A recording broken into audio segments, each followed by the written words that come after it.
Bonjour à tous et bienvenue dans cette nouvelle vidéo. Aujourd'hui, je vais vous reparler du fameux arrêt de porte que j'avais fait avec un morceau de pièce métallique. A tout de suite. Dans la vidéo dont je mets le lien ici au-dessus, j'avais expliqué comment j'avais, avec un morceau de petite latte arrière d'ordinateur, petite pièce métallique que j'avais pliée, j'avais expliqué comment j'avais fait un arrêt de porte. Et puis il se fait que cet arrêt de porte, je l'ai changé parce que cette pièce métallique d'ordinateur qui servent donc à boucher les slots qui sont vides, les slots d'extension, c'était quand même un petit peu du nougat. Donc après que la porte ait tapé 4 ou 5 fois dedans, c'était parti en sucette. Ce qu'il faut savoir, c'est qu'à mon avis, ces pièces, les vraies pièces que vous pouvez acheter sur Internet pour 8 à 10 euros hors frais de port, les garagistes ne connaissent pas ça.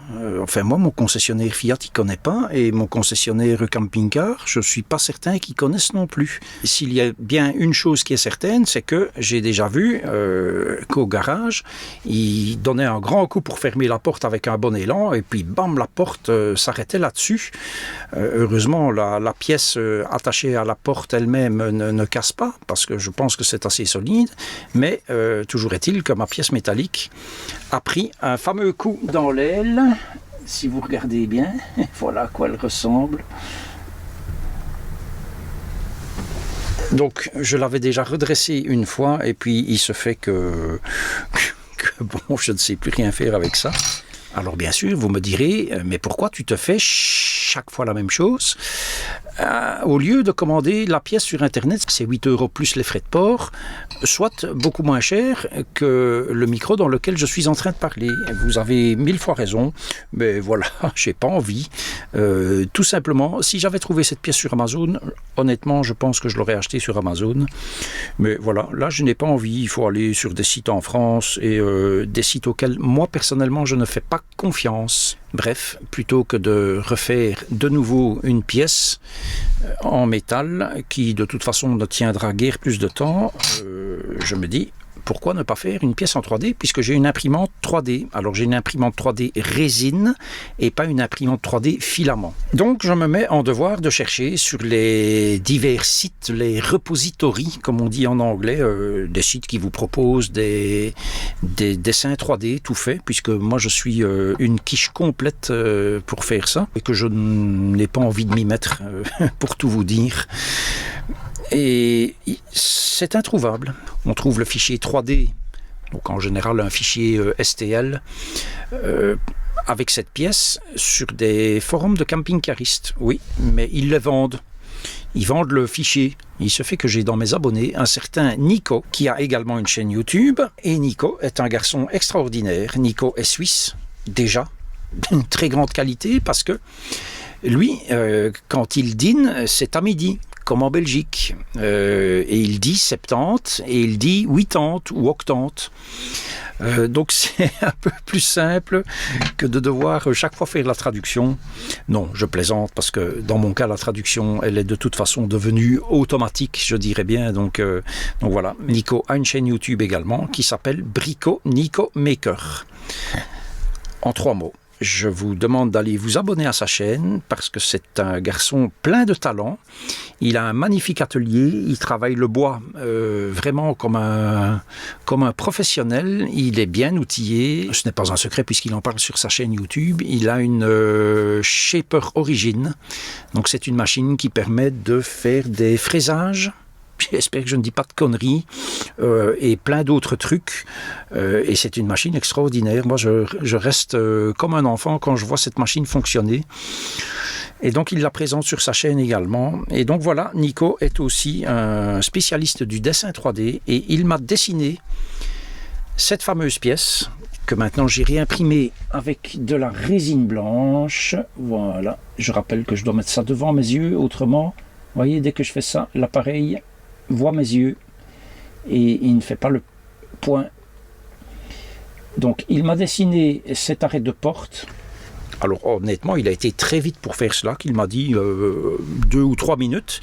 Il m'a envoyé le fichier, il a fait les petits ajustements que je lui demandais. Et puis j'ai imprimé ça, donc moi avec mon imprimante résine. Mon imprimante c'est une Elegoo Mars, la toute première version de l'Elegoo. Et j'ai imprimé ça avec de la résine grise qui est extrêmement cassante. Et évidemment ça n'a pas loupé. Une fois que j'ai mis les vis, eh bien vous voyez que par rapport à la pièce normale, vous voyez que c'est tout cassé. Pas terrible du tout. Et maintenant j'ai changé. Donc j'ai imprimé ceci déjà avec de la résine blanche qui est plus souple parce que ici elle plie encore un petit peu. Je n'ai plus mis les vis autoforantes que j'avais avec la pièce métallique et j'ai simplement mis un double face. J'ai installé ça il y a quelques minutes, donc je pense que ça va tenir. Et dans le pire des cas, si ça ne tient pas, comme ce plastique est un petit peu plus mou que le gris, ben, je retenterai de mettre une vis d'un côté, juste pour que ça ne se barre pas. C'était aussi bien de pouvoir faire ça moi-même. Celui-ci est un exemplaire numéro 2. Si je croise quelqu'un sur la route qui me connaît et qui n'aurait pas cela et qui voudrait, je les donne.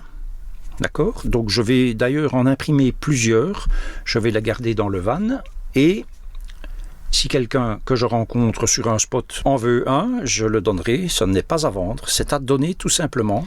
Et puis voilà, on peut faire des choses magnifiques avec les imprimantes 3D. Je ne vous cache pas que quand j'ai acheté cette imprimante 3D, j'ai aussi trouvé les plans complets de la fusée Saturne V. Ce sont quand même des centaines de pièces.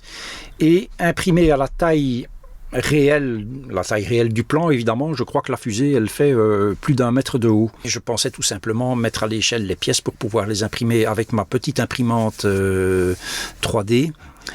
Sauf que le plateau fait 12 cm sur 6, donc les pièces des moteurs, déjà, c'était microscopique. Donc c'était totalement infaisable et j'ai abandonné ce projet. Je suis un fan absolu de l'épopée Apollo, qui est pour moi un des plus grands accomplissements techniques de l'homme à ce jour. Et d'ailleurs c'est simple, on n'a jamais refait aussi bien que cela.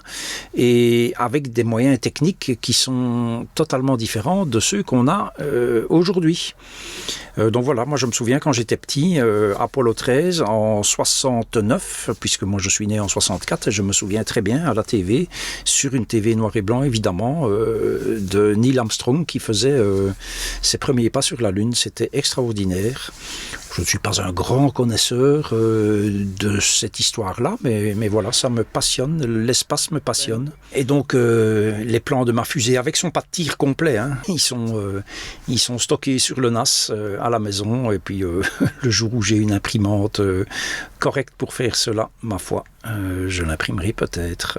Parlant de Nico, donc mon abonné suisse, je ne sais pas si vous le voyez ici dans le coin du pare-brise, mais autrement je vous remets une photo là. Oui, c'est une vignette suisse, donc j'ai prévu d'aller en Suisse. Je pensais y aller la semaine prochaine, je reporte cela parce qu'on annonce de la pluie. Donc si c'est pour faire ce voyage et rester enfermé dans le van, ça ne m'intéresse guère. Je voudrais bien aussi pouvoir mettre le drone en l'air là-bas. Et en Suisse, on a beaucoup plus de liberté par rapport aux pays soumis à la loi européenne concernant les drones. Donc je reporte cela et ma foi, je vais donc pour rencontrer Nico et vous entendrez encore parler de lui dans les prochaines vidéos. Cette vidéo est maintenant terminée, je vous dis à la prochaine et d'ici là, prenez grand soin de vous. Blou blou blou, prenez grand soin de vous. Pas le coup. Eh oui.